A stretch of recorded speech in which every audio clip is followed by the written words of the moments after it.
Is the world making you feel like you really need a full frame camera? I'm gonna give you one reason why you don't need one.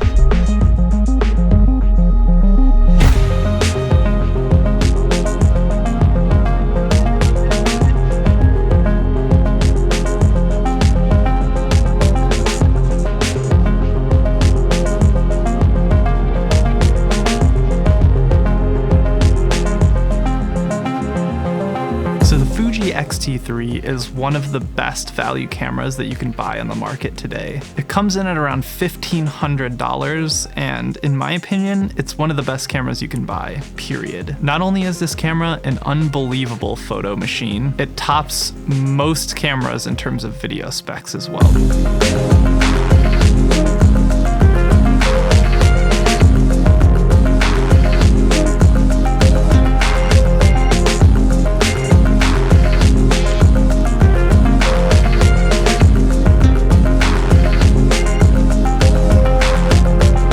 Build quality on this camera is as it would be expected for a flagship camera. Rock solid, weather sealed, all metal. The dials feel really satisfying to turn. They have that locking mechanism on the top that you can click in once to unlock and then click again to lock, which I really love.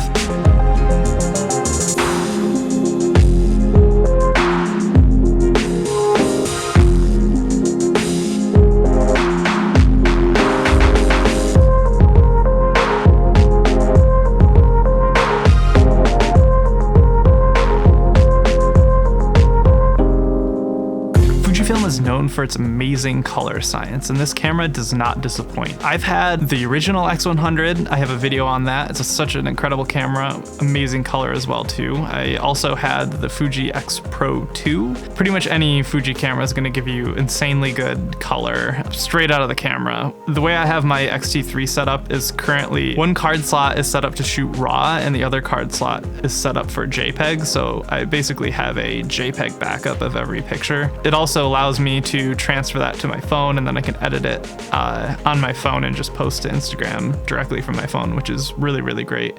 And then I have that RAW there, you know, when I get home and want to tinker with it more, or, you know, sort of as a backup of a file that I just edited directly off my phone. You really don't need to do anything color-wise to the photos, and they come out looking awesome. The new Eterna film simulation for video, and you can use it for photos as well too, is pretty awesome. It's basically my go-to shooting profile that isn't log. It gives you an incredible image straight out of the camera that has enough dynamic range that, you know, you don't feel like you're shooting video. It feels a lot more film-like, but you don't have to deal with log, and you don't actually have to shoot at the camera's native ISO. You can actually, you know, shoot lower. Sometimes having that baked in film simulation is good, especially when it's so amazing like Eterna is. The video specs on this camera are absolutely crazy. It shoots 400 megabits per second, DCI 4K 10-bit 420 internally, as well as 422 through an external monitor. This pretty much is the sweet spot between price and performance, in my opinion. F-Log on this camera is great. It's actually the best log profile on a consumer camera that I've worked with so far. It's much better than S-Log in my opinion. It's really gradable, especially since there's 10-bit on this camera, which is one of the best use cases for 10-bit in my opinion. If you're using 8-bit when you're recording log footage, you're actually losing a good deal of data, color data specifically, because that same 8 bits is now trying to shove a whole bunch of more dynamic range into that same size container, and what you're sacrificing is some of the color. Having a 10-bit file when recording log is actually a lot better because you get more data there. You won't run into stuff like color banding and like the skies and stuff like that as easily. So that's really, in my opinion, kind of where you should be using that 10-bit. So there is a bit of a crop to this camera when you shoot 4K 60. It's not super noticeable to me. Like I hardly notice that it's doing it, apart from the fact that it says up in the top corner of the screen that it's cropping in a little bit. It says 1.25 times crop. So anytime that the camera is cropping, it does tell you in the corner, which is actually pretty nice, but it's really a marginal amount that you won't really notice a whole lot.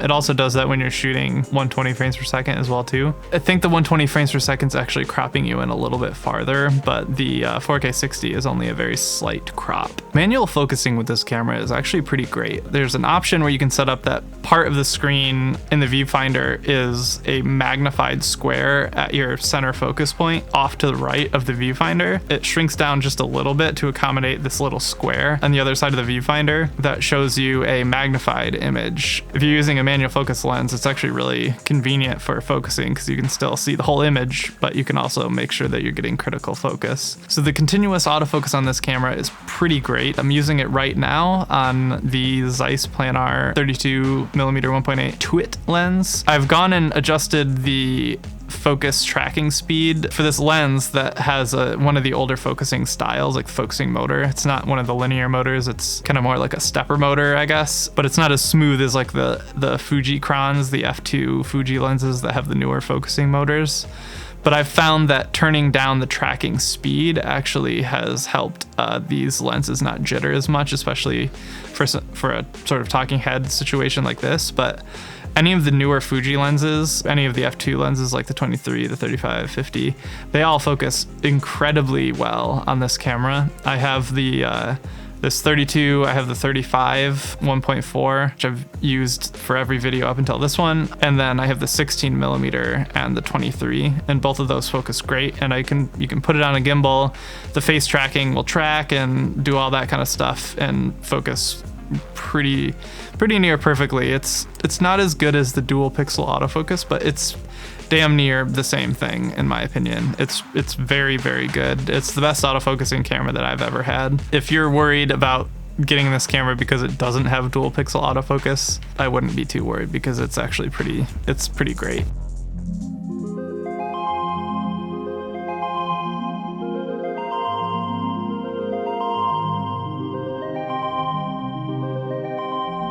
So I think what puts the X-T3 out ahead of the pack is that it's an amazing hybrid camera. The Blackmagic pocket cameras now with the new 6K that's APS-C sized is definitely going to beat this in terms of video quality with its RAW and high bit depth. It's definitely a better camera for video. But what makes this camera so compelling to me, since I like to take stills as well as video, I only need this one camera, and I know that I have every situation covered, and I don't need to put away my A7 and then grab this Blackmagic camera to shoot a video clip. I can shoot that 4K 60 10-bit on this camera and turn right around and shoot amazing stills with awesome color. That's where I really see the benefit of this camera over cameras like that. If you're spending your hard-earned cash on a camera, I think that this might be the best investment overall.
incredibly versatile photo and video camera, look no further than this.